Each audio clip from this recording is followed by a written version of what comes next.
So what's up to all my beautiful queens, divas of a more mature age? Welcome back to my channel. Thank you so much for joining me here on my channel today. I am the Eva Monroe, and today we're going to talk about my trying season because I've just realized, actually yesterday, I realized that I am in a what's called trying season right now. I'm in a test phase where there have been a lot of moments recently where I've been like, oh my goodness, somebody is really testing my patience, right? Testing my healing, testing my faith. And it kind of, I didn't get it until yesterday. And I got it at the craziest moment ever. The moment that wasn't even it wasn't nowhere near as serious as the things that I've been going through in the past few weeks, but it was a test, and it was the moment where I said, "Okay, this is a test season for me. This is a trying season for me."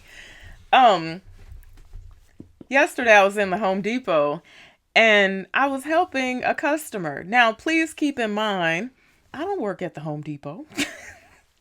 But one thing that I'm sure most avid gardeners know about the Home Depot is that most people that work in the garden section don't actually garden. They just, they're in there to get their little check or whatever and go home and that's it. They don't actually garden. So a lot of times they're not really well informed about plants and things. And sometimes if I hear a customer asking about something and the employee is like, I don't know, I'm like, oh, well, yeah, you can, or no, that loves sun now, put that in sun. So a gentleman was asking a young lady about some elephant ears, and she was like, you know, like literally. And I was like, well, sir, they don't have them, by themselves anymore. They're sold out of those. I said, but they do have them in a box with mixed with some caladiums. And he said, well, do you know where they are? Yeah, well, let me show you. Okay, I don't work here. I'm like this. I got arms full of stuff. I had um dahlia tubers and some uh fertilizer and a bunch of stuff I needed. I'm like, yeah, sure, come on, sir, let me show you. So I take him to him, he gets them, then we go back out garden section. I just want to check out. It was cold and rainy day.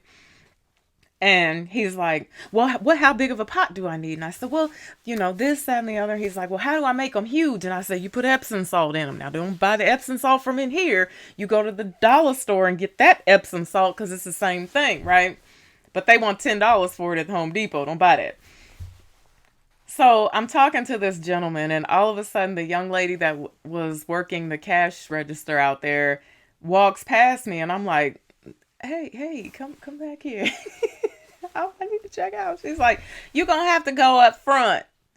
And I was like, what? I'm upset. What? I got hands full, so now I gotta walk all the way from garden all the way to the front of the store.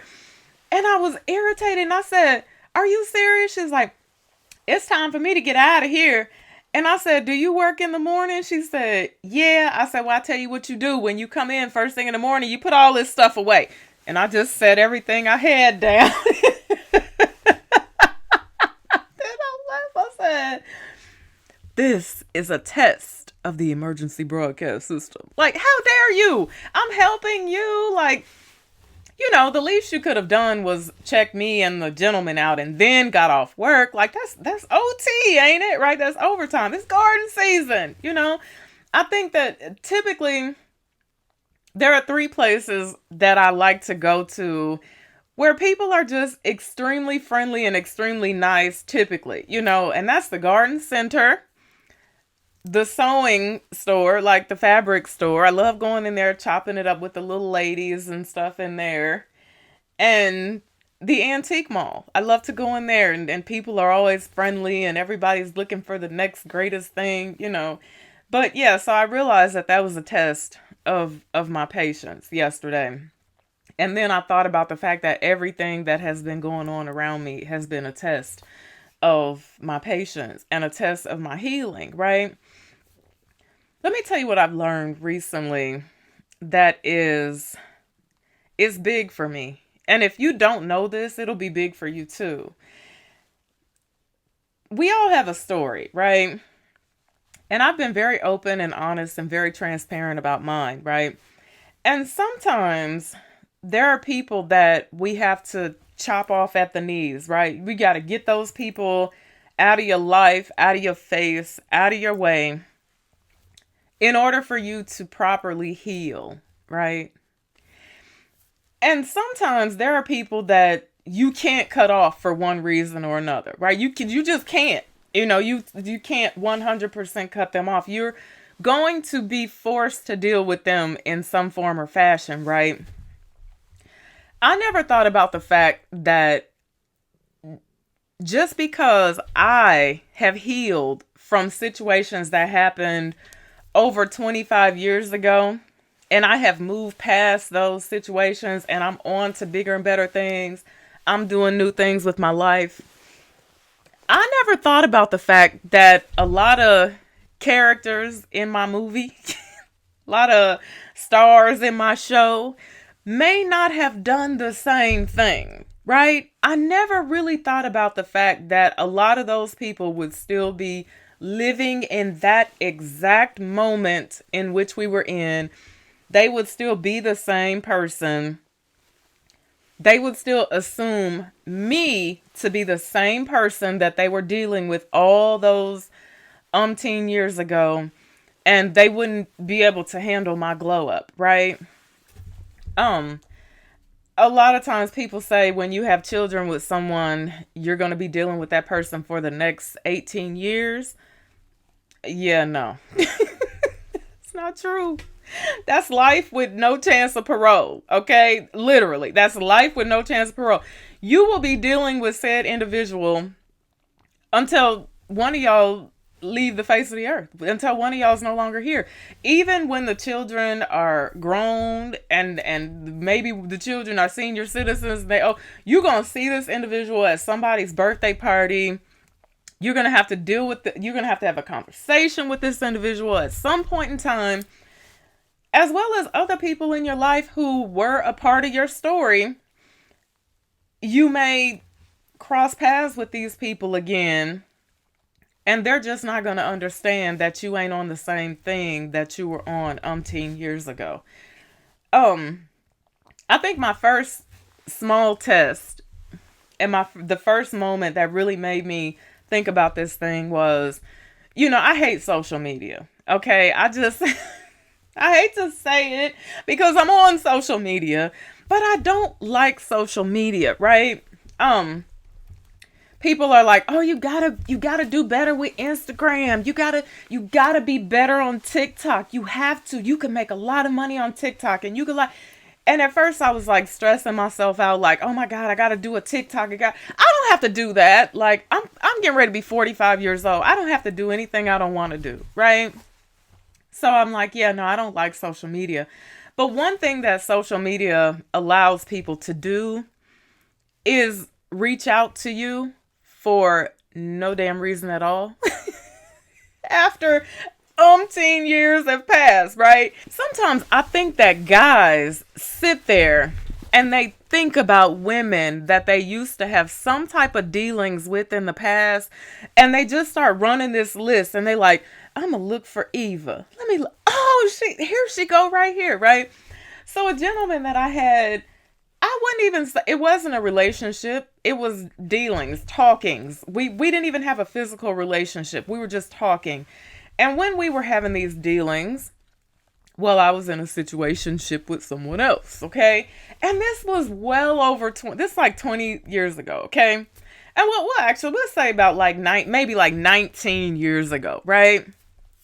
And so there was a situation where this individual invited me over, and when I went over, it was like this individual was living in deplorable conditions, and I was like, oh yeah, no, I don't rock like this. So we never ever, I was like, hey, you nice, you be out in the streets looking good as hell, but you living bad, and me and you will never be a thing, right?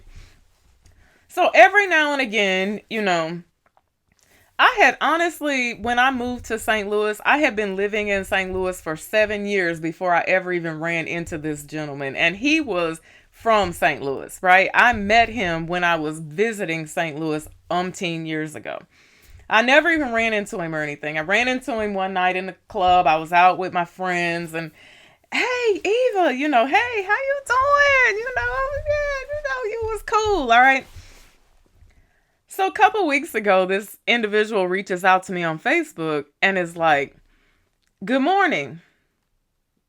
And yeah, she don't do the good morning thing, right? Like the only person that needs to say good morning to me is my husband, okay? Every single day, like Grand Rising Queen, good morning. No, you don't need to do that to me because when guys do that, you can best believe they got a whole list of good mornings in their phone and everybody gets their daily good morning. Yeah, I don't need you.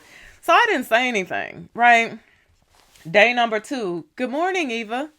Yeah, no, I'm not falling into that trap. 3, 4. Then finally I'm irritated. I'm like, what is all this good morning stuff you doing? Well, I just thought I'd like to see you. What? Yeah, no. I'm married. I'm married. Like I told you I was married when I ran into you when I was out with my girlfriends. Remember I told you I'm married? And this individual said, well, that never stopped you before. Now, granted, I wasn't married when I was having a conversation with this gentleman. I was just in a situationship with somebody, right? But this is when this dawns on me. I'm like, oh, okay. You think I'm her, right? So I look at this individual's Facebook and I see all the video of him like in the club still gyrating and dancing, doing what he was doing like 19 years ago. I was like, oh, damn, you think I'm her. You think I'm her. You hit me with the, yeah, I know I'll blow up your spot. I know how you are. Or it didn't stop you back then, right? So I was like, that was thing number 1. I was like, oh, yeah, no, I'm sorry. I'm not her. I wasn't checking for you like that anyway, because now if you want to be disrespectful, I can easily return the favor, right? I ain't no killer, but don't push me. I can easily return the favor. I've told y'all before, my clapback game is strong. Now, don't let all this fool you. It's strong. So, yeah, I wasn't checking for you like that.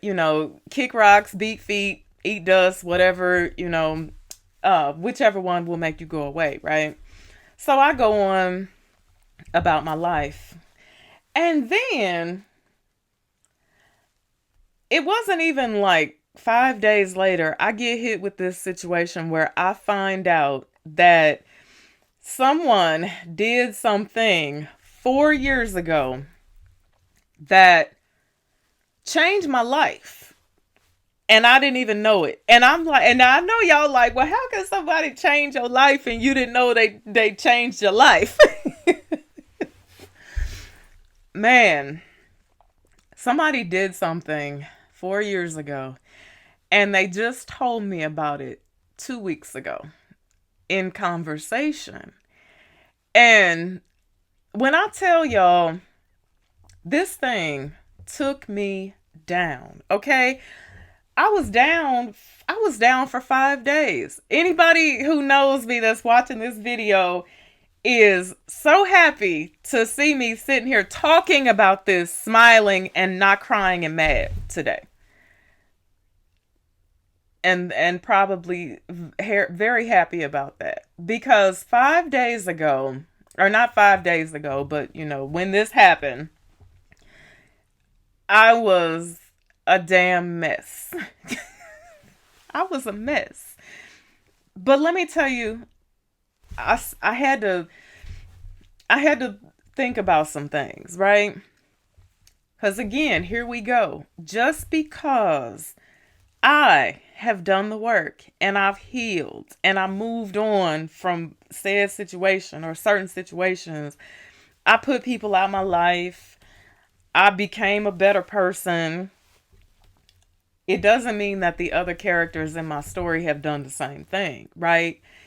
And sometimes, unfortunately, there will be people that were involved in your story that will spend their entire life trying to figure out how they're going to tear you down because you tore them down at that present moment in their life, right?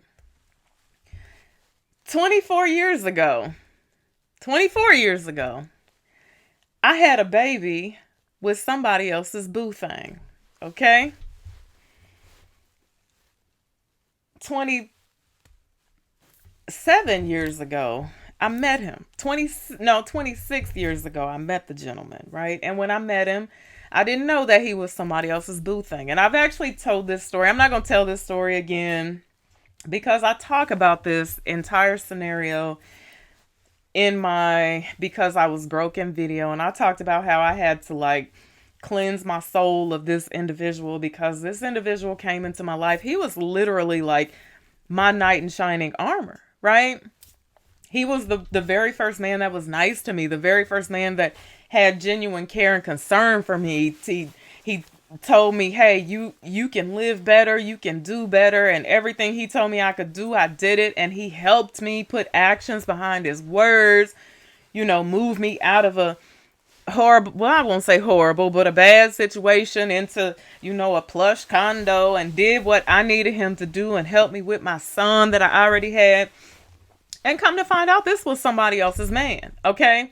Now, this is how deceitful men can be. And when I tell you that initially, I didn't have a clue. There was nothing going on between us with him, no strange behavior, no nothing that ever made me say, oh, he might be messing around on me, slept at my house every night. I mean, it was weird, okay? And I found out that he was somebody else's boo thing, right? And I ended up getting pregnant by him, and I had a baby by him. And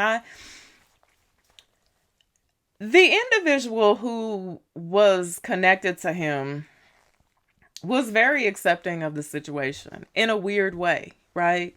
In a weird way. And I did not realize until 2 weeks ago, when I found out what this individual did to me that changed my life, that I really have to think about talking in specifics about this on YouTube, especially while the wound is fresh. And especially while things are the way that they are, and I'm sure that I'll break it down eventually. But right now, there are some other people who I care about who could also be drastically hurt by what I have to say about the situation and how I feel and what I'm going to say about the situation, right? But when I start talking to this individual on the phone 2 weeks ago, it dawns on me I feel, again, like a 22-year-old woman on the phone comparing notes, dates, and times with her about when her man was with me and where he was and whose bed he was sleeping in and what he did and how he hurt and this and that. And I'm like, oh my God, this girl is still on the same thing. I'm on my second marriage since this dude. Right? I ain't on him. When I told y'all I locked myself in my house, cried, prayed, and shook, and asked the Lord, please, if you get this man out of my system, things will be totally different in my life from this day forward. I ain't never looked back. I've never looked back. We have a child together. I have mad respect for him. I don't have anything bad to say about him. Okay, I have nothing bad to say about this individual. But I ain't on that. I'm not still hurt by that. Them lessons turned into blessings, okay? I'm not on that. But at the same time, I have to sit down and I have to think about oh my God, when you're going through the healing process, when you've healed, you've moved on, not only do you have to, you finding coping mechanisms to deal with these situations and to deal with triggers, because there are always going to be triggers, but it's how you deal with those triggers, right? What happens when you're forced to deal with people who were also involved in the exact same situation as you who haven't done the work and they haven't healed and they still think you her, right? Like, yeah, I'm not her. Oh, you think I'm her? I love saying, oh, you think I'm her? I'm not her. I'm not her. I'm the Eva Monroe. I'm not her. And I'm sorry. And I'm sorry that, some people cannot heal and cannot move on. I'm sorry for the hurt that I caused. But I gave him back. I gave him back, right?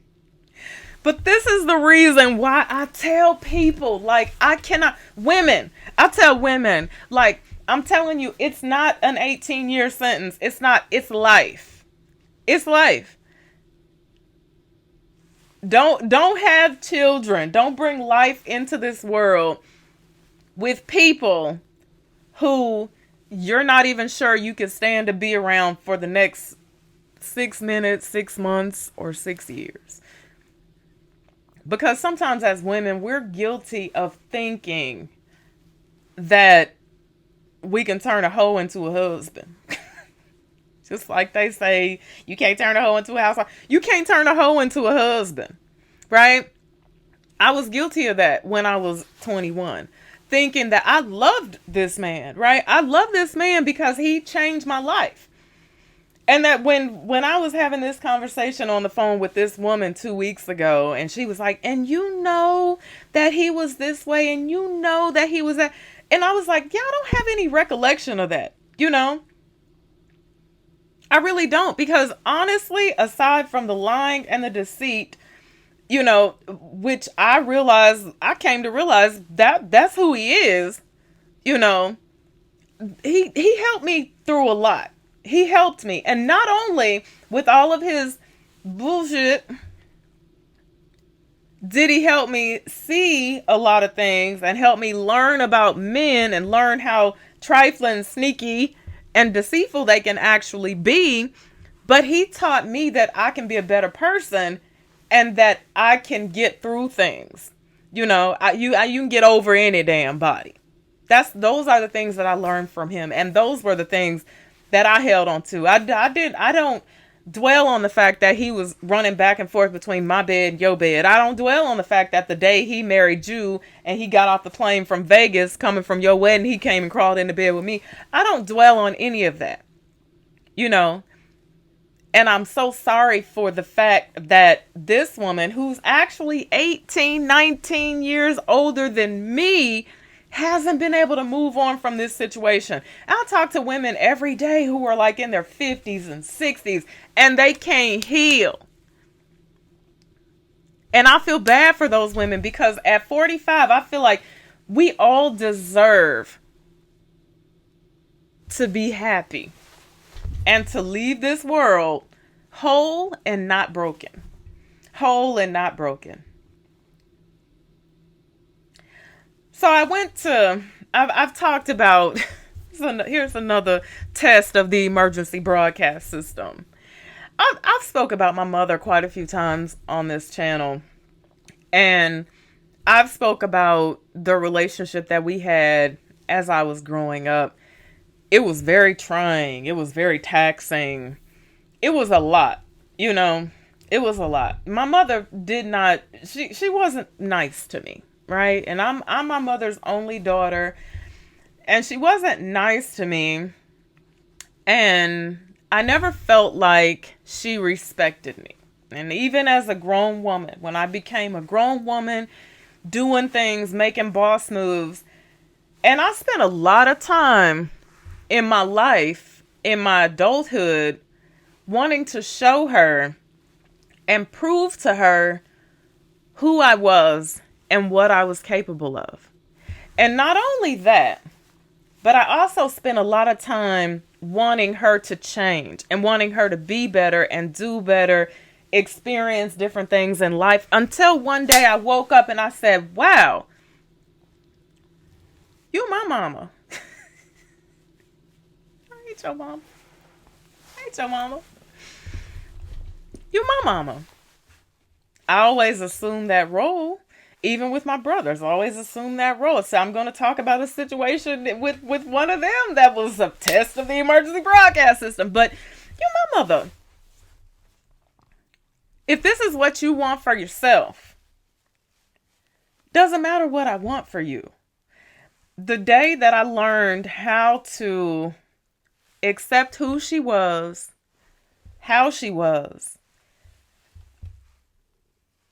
accept, understand, or learn how to understand her hurt and her pain, and realize that she never took the time out to find coping mechanisms, and she never wanted to spend her time trying to become whole or trying to heal or any of that. I got it with her. I was like, okay, I love you. I'll do anything for you. I'm good to my mother. Just in case you're wondering. There's nothing in this world I would not do for her. Whatever she asked for, she got it. She needed, she got it. Now, she can't run me in the ground with it like the rest of them can't. But I got her. She's my mother, right? If it wasn't for her, I wouldn't be here having this conversation with you all right now. I'm never going to get another one of her, you know? But I realized not long ago that sometimes she still has the ability to make me feel some type of way, right? And my husband and I, we drove down there. My mother lives about 4.5, 5 hours away from where I live at. And I was going down there because I was doing something for someone. I had to, I told someone, I'm like, I'm going to do this. I do this for you. And we drove down there so I could do what I was doing. And I told my mother, I said, hey, I'm going to be in town on Tuesday. And she said, oh, bring me some perfume. I said, okay, I got you, So I said, I was going to get her together some, vials or whatever. And I was like, I'm going to get her something nice. I'm going to get her some good stuff, something she's never smelled. And I did, right? So I call her when I get there. I said, hey, Ma, 5 minutes away from you.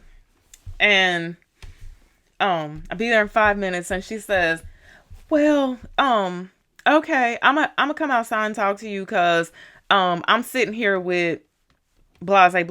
He ain't feeling good today. And I was like, what? Okay. So I get off the phone with her and I'm like, tell my husband, all right, well, she said, she's gonna come outside or whatever. She's busy. And so she comes out to my car and we get out. And I said, oh, I got something for you. She opens it up. She's like, oh my God, this is so nice. Thank you. Thank you so much. She literally talks to my husband and I for like 4.5 minutes. And then was like, all right, well, y'all have a safe trip back. Call me when y'all make it back. Right. Now, granted, we were going to be in town all night. I was like, wait, what? What? And so I took a moment to get in my feelings. Now, let me tell y'all how in my feelings I got. Okay. This is how in my feelings, how much in my feeling I got. I had to check myself in a major way.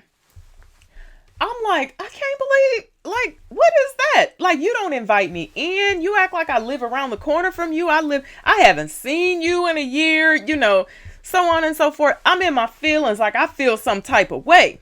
So I pull up at the gas station. I tell my husband, I say, I need water. So my husband gets out the car. He goes in, gets me water. I'm driving. Okay. And a car, meanwhile, I'm parked at the gas pump. A car kind of diagonals in front of me. And my husband gets in the car. I got my water. I'm still like, I can't believe she. And I'm pulling off and I'm like, I know, because I be willing and dealing this F-150, right? I know I can get through here. All I hear is bam, bam. I'm pulling out. I sideswiped the truck, not once, but twice. I hit two yellow concrete barrier posts that were protecting the gas pumps. Now, I'm really bad. Right now, I'm real like, oh my God, I tore my truck. She had me there. And then I stopped, y'all. I stopped dead in my tracks and I was like, okay, one thing that my mother has always done is whatever man she is currently invested in, she is invested in. She has never deviated from that. She will put a man above it all in a moment. Now, I used to be offended because when I was growing up, I thought she put men above her children. But through my healing process and learning and figuring her out and studying her, because I like to study people, I realized not only did she put men above her children, but she puts men above herself. So if she puts men above herself, ain't nobody. She gonna put men above everybody. Friends, family, children.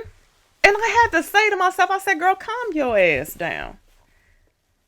This is the same. You're different. You handle her different. You move different. But she's the same person that she's always been. She ain't letting you down. She ain't disappointing you. She ain't deviating from her behavior. This is who she is. And so don't have a setback, right? Because you can have a setback in healing. You can have a setback through the healing process. Don't have a setback. Carry your ass on down the street and do what you got to do. Put a smile on your face. You know, suck it up, chick. Suck it up. I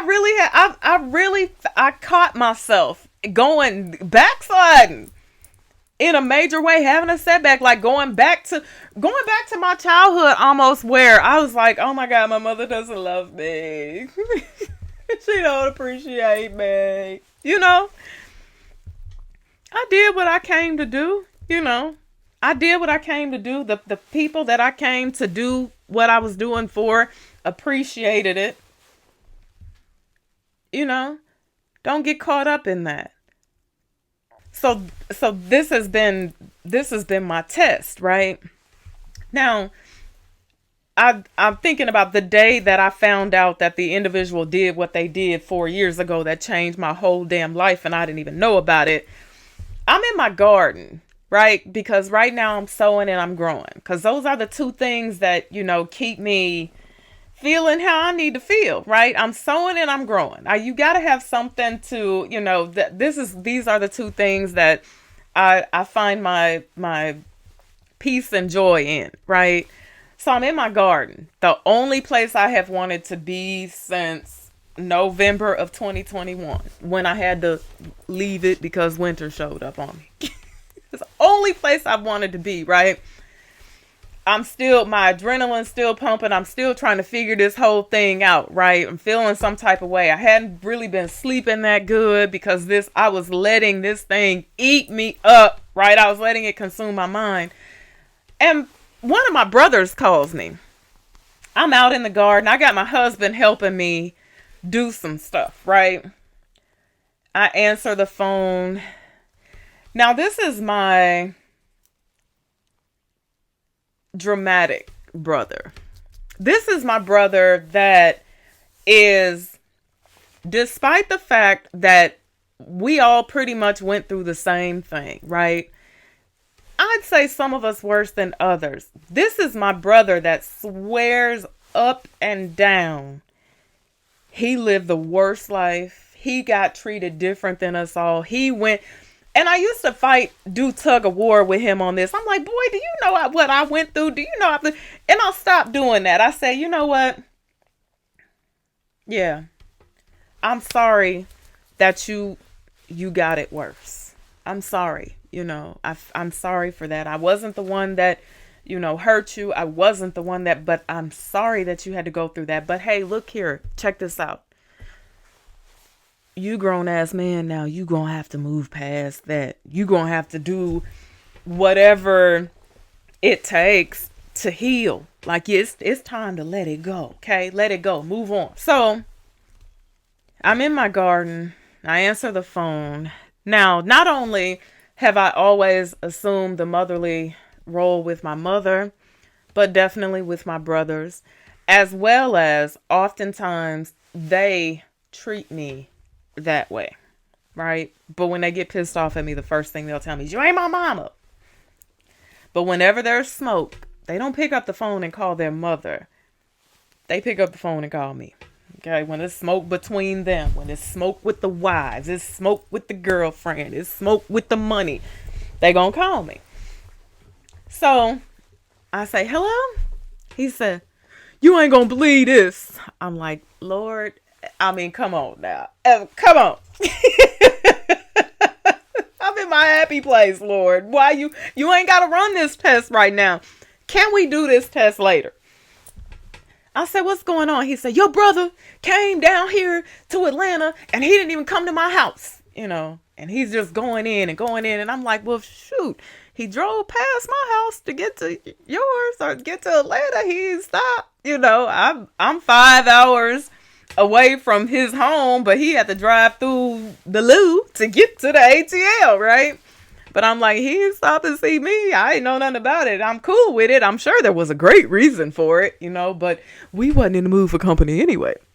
So I'm trying to calm him down. And I'm like, look, yeah, it's not that serious. Maybe they coming. He was with my other brother. So my brother that was calling me, my Mr. Drama, we'll call him Mr. Drama, felt some type of way about it, that they didn't come to his house. And so he concocted this whole story. Well, they went to the aquarium and come to find out they went to a duck pond across the street from my brother's house. But he just made up this big old, and I said, listen,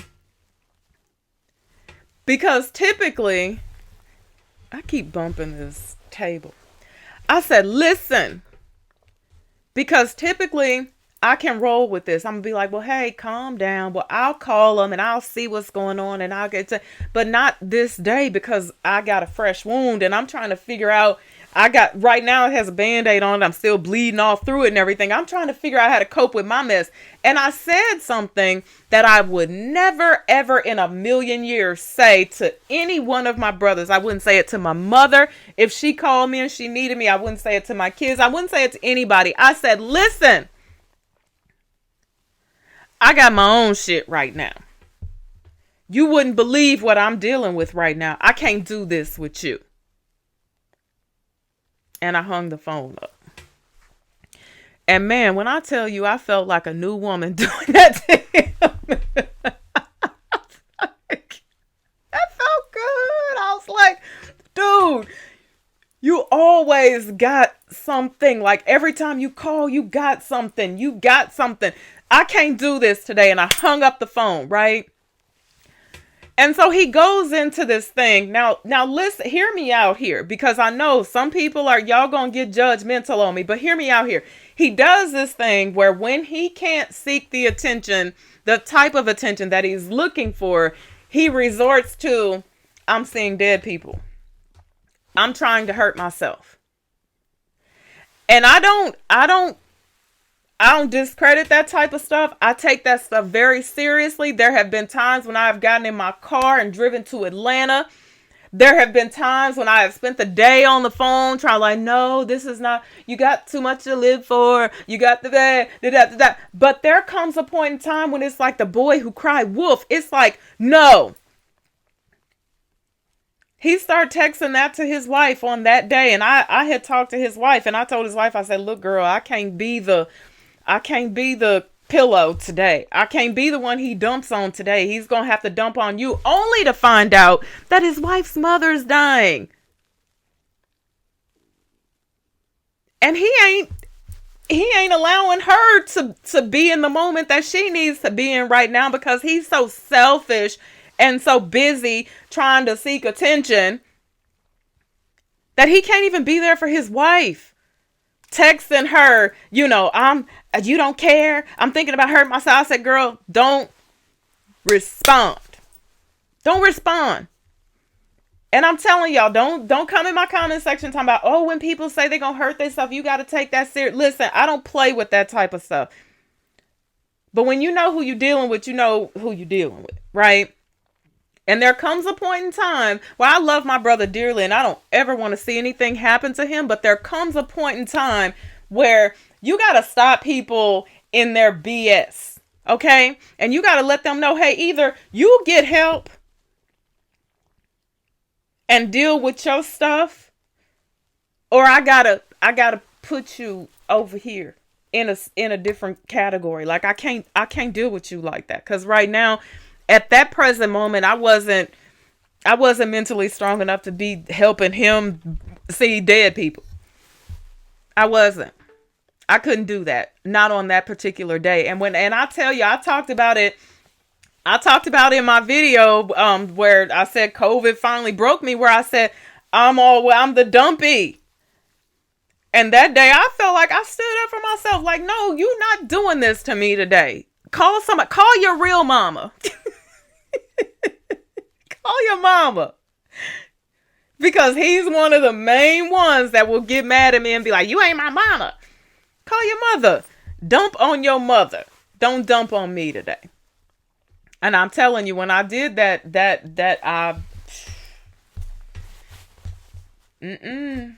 no, my brother, I love you dearly. Don't want to see you hurt yourself. Don't never want to see nothing bad happen to you. But if you don't deal with your demons, it sometimes it gets to be too much. It gets to be too much. So this video has been extremely long, but I didn't want to do part 1 and part 2. I'm uploading this entire video. What is the moral of the story? There are a few here. Number 1, just because you have healed and you have moved on and you have cut certain people out of your life does not mean that you will never be forced to deal with those people ever again. The thing that I had to learn over the past few weeks is just standing 10 toes down, being strong in your healing. And knowing who you are and knowing you ain't about that no more. And not letting people take you back to that place that you fought so hard to get out of. Because when I tell you I fought, child, to get away, with this woman's man, I don't want to do this. Like, here, take him. You can have him. I don't want this for myself. And every day I thank God that I had the strength to get away from that situation because I realized nothing would have ever changed for me. 2, understand that people want to think, they would love to think that you still the same OG. You still the same person, right? They like to put that on you like, oh, dude, well, it didn't stop you back then. Yeah, that was back then. That was back then. That ain't what I'm on. And if I was on that, well, you wouldn't be who I would be on it with. How about that? Told you, clapback game is strong. Number 3. Meet the people where they at. Meet people where they at. That's it. You meet people where they are. You don't get the opportunity to be let down or disappointed or mad and you meet them where they at. You meet them where they're at and you understand that might be where they always gonna be. That's who they are, And the last thing is the only person involved in any of these scenarios, the only person that I have control over is me. Me. My husband's grown, my kids are grown, my mother's grown. Everybody has their own mind. They moving in their own direction. They doing their own thing. They either on their healing journey or they doing what they need to be doing in life or they're not. The only person I have control over is me. And I'll be damned if I let somebody come in my life from 26 years ago and destroy my peace. Not going to be able to do it. So thank y'all so much for listening to me today. Until I see you again, be blessed and bye for now. If you in your trying season, just remember, this too shall pass.